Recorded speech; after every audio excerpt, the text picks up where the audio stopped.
and you know, don't give us one episode to shoot, and then give us one episode. We're happy to do it, but don't think you can extrapolate from that what the cost of a whole season will be, because you can't do a one-off of anything cost effectively, and that's the thing that everybody needs to understand. By all means, still experiment. You know, if you haven't shot 3D, you know, definitely get into it. You know, put your foot in the water.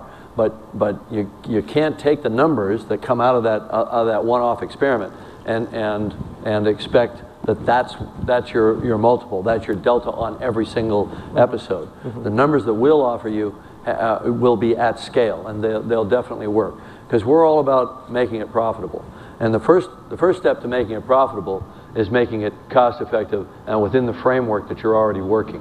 What we're doing with this rig is really embedding two forms of our patented approach. One is the creative interpretation of the shot to help assist the filmmaker with, if he's determining composition, focus, and focal length, the system automatically calculates for him what the derivative of that is for good stereo.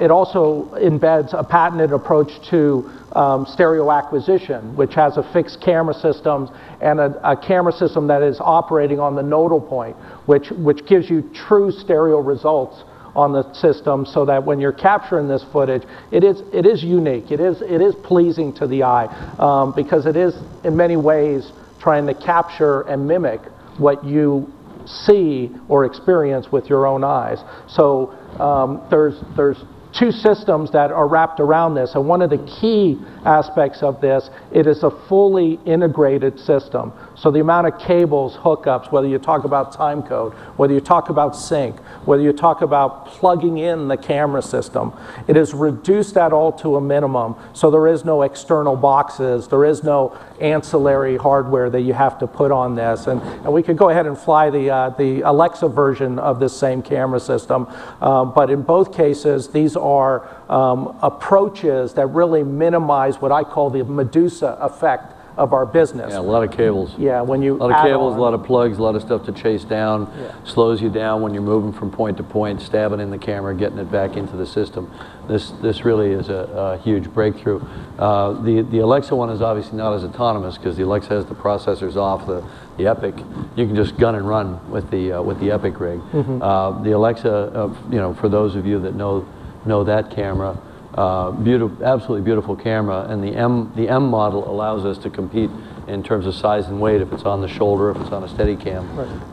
These are both beautiful systems to be making movies, episodic television, whatever you want to do. Yeah, and this is using what we call a Super 7 fiber, you know, single cable, 7 fiber transports, allows us plenty of headroom to give you overlays in your viewfinder, additional returns or, you know, playback through the system. So it really is a set-based integrated system with a single camera. We can move on to what I consider kind of a set-in-a-box type mentality. This is what we refer to as a mini X-frame.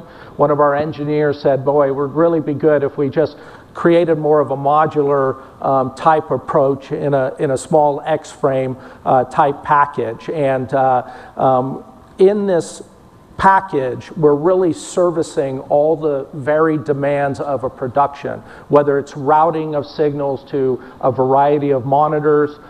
It's fully wireless for taking images from for instance, the Epic system.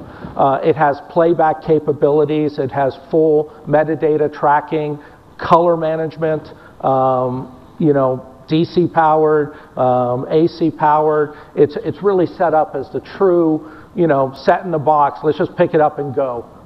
You know, because on set, as a lot of people realize, there's a lot of demands on the system. There's a lot of people looking at the images.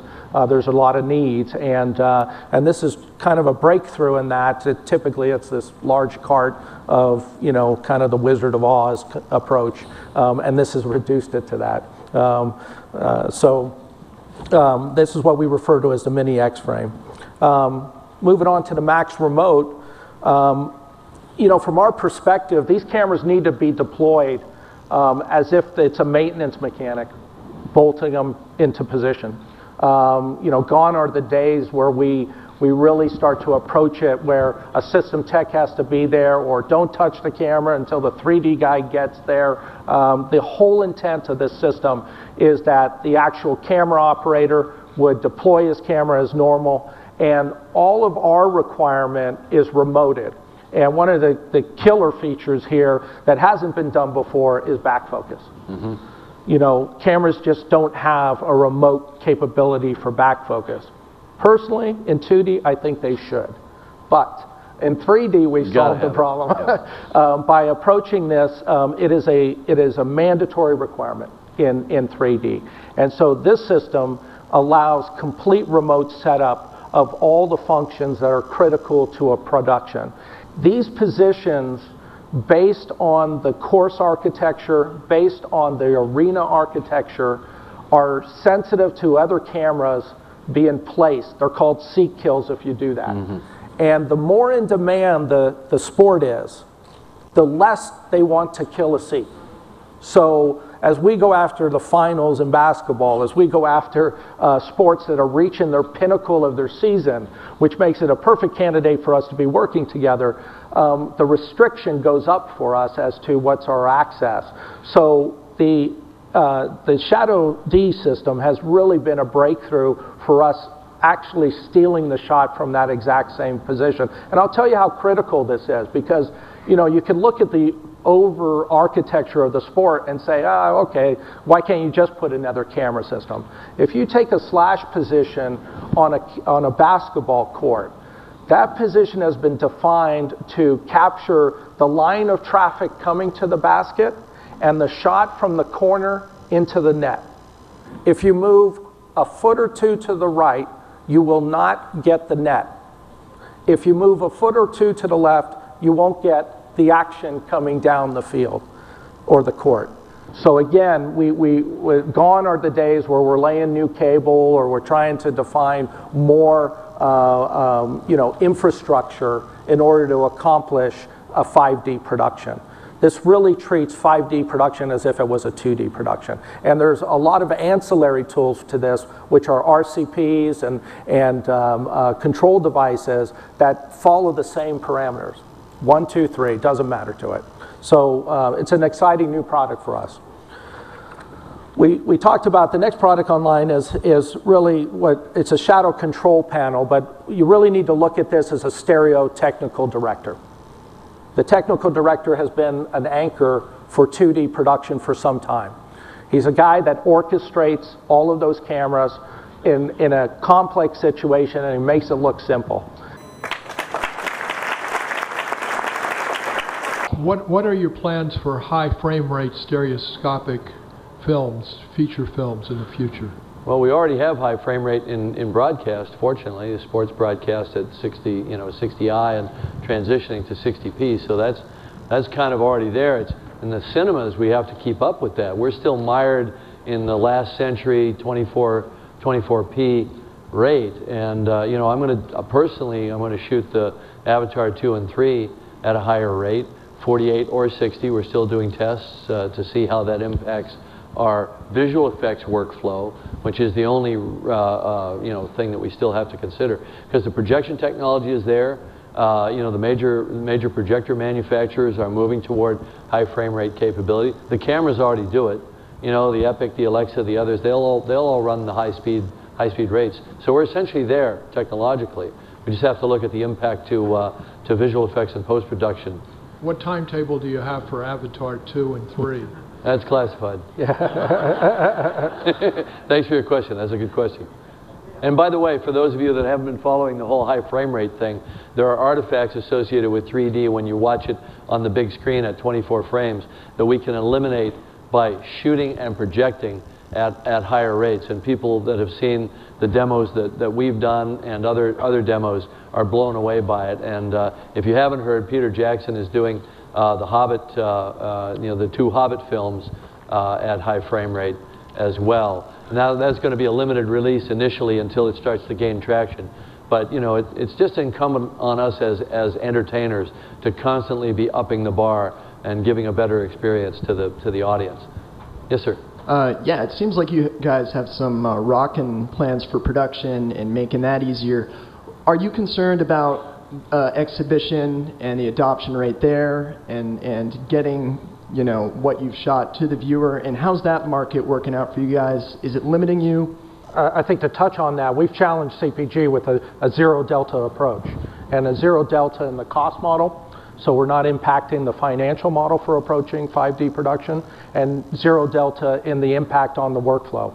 So, you know, it really begs the question, why not shoot it in 5D? Yeah. What's your argument for not delivering more to the consumer? And I think it then leapfrogs over to when you're purchasing, you know, TVs in the mid-range to the high range now, it comes with the 3D feature. It's not a separate television purchase. Yeah. So if on one end you're saying, why not shoot it in this new medium if it's not going to cost you more, or it's not going to impact your production, and all of these consumers are now becoming a customer base for seeing this footage, you know, that's going to reach a tipping point where the two will merge.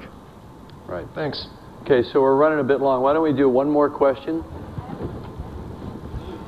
I would like to, I'm Brazilian, and the mobile market is very big there. Yeah. So I would like to ask you if it's possible to make a soap opera here with this technology for phones and iPads for Latin America. Yeah, well, regardless of how it's displayed, a soap opera or any kind of scripted episodic television is really the low-hanging fruit we've missed. We've gone around the lowest hanging fruit to stuff that's much harder to shoot. Doing, you know, a 22 or 30 or 40 camera, you know, sporting event is a lot harder. You show up with 3 cameras to shoot scripted, you know, dramatic. That's very straightforward. And the reason I say it's a low-hanging fruit is because it's very much like movie production, which is closer to just a few cameras. The technology hit is going to be much less. It's certainly, I mean, if we can do 30 cameras, we can do 3 very, very easily. And you're not doing visual effects because you don't have the post-production for it. It's getting shot, it's getting cut, it's going out, very, very quick turn. And that kind of you know, the market for episodic, whether it's soap operas or whether it's scripted 1 hours or whatever it is, I think that should be the place where we should be looking for the most rapid growth. Again, because of that intimacy factor that the 3D gives you. And you talk about an increase to the impact to the viewer. If you have some big $150 million movie with a lot of visual effects in it, the 3D makes it better. It doesn't make it a lot better because it's already spectacular. You take a small drama, you shoot it in 3D, and man, you're right there. And there's nothing more interesting to watch than human beings. Human beings like to watch human beings. It's sort of the basis of all scripted drama that's being done out there. And in 3D, you feel like you're right there. You feel like you're involved. So I really see that as an area where we should really be pushing for rapid growth, whether it's Brazil, here, wherever. And if you want to watch it on an iPhone, that's cool too. Yeah. Thank you. This gentleman has been waiting patiently. Okay, I think let's one more. We have over here at the mic here. Okay, yeah, go ahead. Sorry, Mike on the other side. Last question. Going back to what you said about we're not trying to sell you a box.